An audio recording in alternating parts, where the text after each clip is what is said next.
Kinukulang po ba ang anak ko? Hindi. May itim na duwende ang sumasangit sa kanya. Namuho ang anak ko! Akin na siya! Naman ang anak ko! Ibalik mo siya sa akin! Ba't ako nandito? Sino ka? Isa akong kaibigan. Ayoko dito. Gusto ko na umuwi. Ako harapin mo! Ako ang kalabanin mo! Magpakita ka! Ang mga naitalang kwentong bayan o folklore, gaya ng kapre, tikbalang, manananggal at duwende, na ating mga narinig na yan o nabasa o napanood, sadyang mahirap paniwalaan dahil ang mga ito ay nababalot ng hiwaga at kababalaghan. Isa ka rin ba sa nagsabing, to see is to believe? Totoo nga kaya ang mga ganitong mito o myth o sadyang bunga lang ng imahinasyon? Kakaiba ang ikikwento namin sa gabing ito dahil nanay mismo ang nakasaksi sa mga pagbabago sa kanyang bunsong anak na iniuugnay nila sa kapangyarihan daw ng isang duwende. Dito masusubok ang tibay ng pananampalataya ng isang ina. Maagaw lamang ang kanyang anak sa kampo ng kadiliman sa episode nating pinamagatang Itim na Duwende, The Myrna Laison Story. Nay, huwag niyo po ako iwan, Nay. Huwag na po kayo bumalik po na kayo nila, Nay. Huwag niyo po ako iwan, Nay. Hinihintay na ako ng mga amo ko. Nay. Tama na. Nay. Tama na. Nay. Tama na. Nay. Nay. Nay. Nay, huwag niyo po ako iwan. Nay.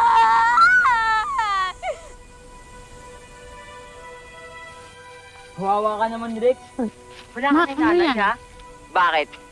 Di ka ba mahal ng nanay mo, ha? Uwi na tayo. Pupulit sila nga tayo sa Wag na, okay na yan. Tama na yan. Yan na, uwi na tayo. Sir, dali. Tama na.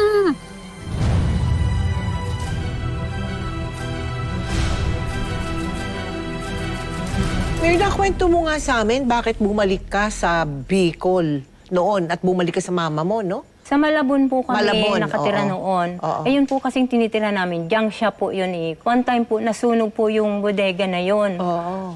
Yung asawa ko po namatay din. So wala po akong choice kundi po bumalik sa nanay ko po. Doon po muna kami tumira. Pero ilang taon lang, bumalik ka na naman eh, sa Manila, di ba? Opo. Bakit? Kasi po kailangan ko rin pong magtrabaho bilang ako po ang breadwinner.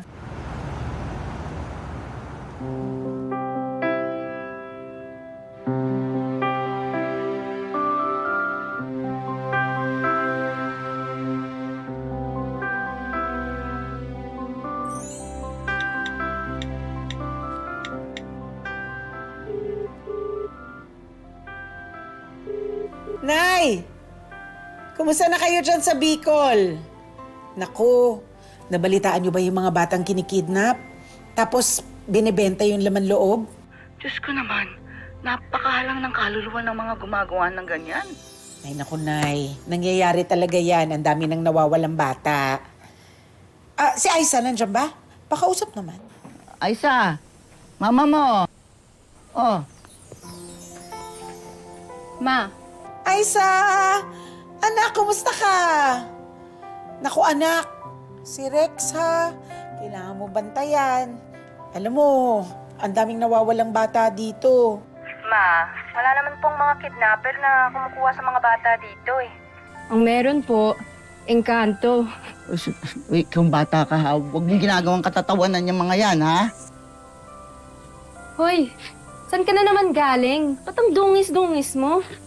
Ma, pagalitan niyo nga po yan. Huwag ganyan, ha? Huwag kang pasaway. Huwag mong pahirapan ng lola mo tsaka ang ate mo.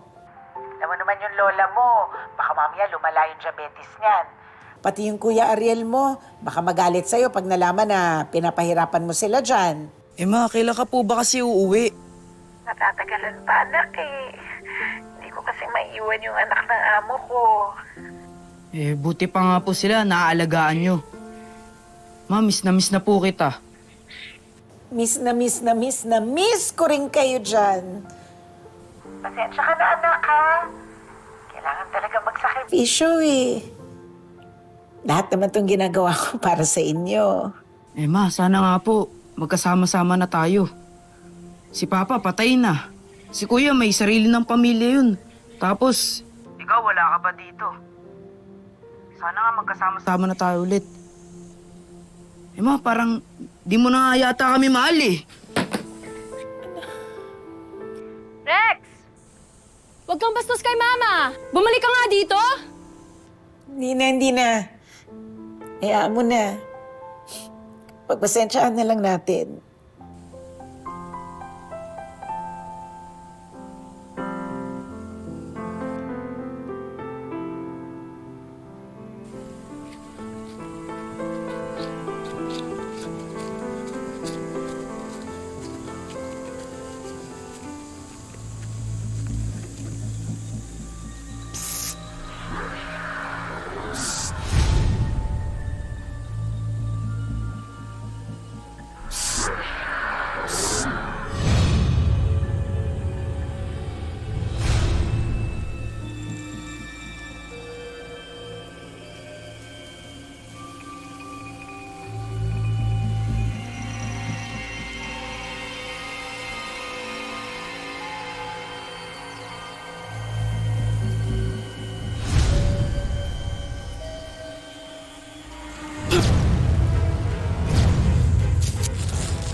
Butchoy, uwi na kaya tayo?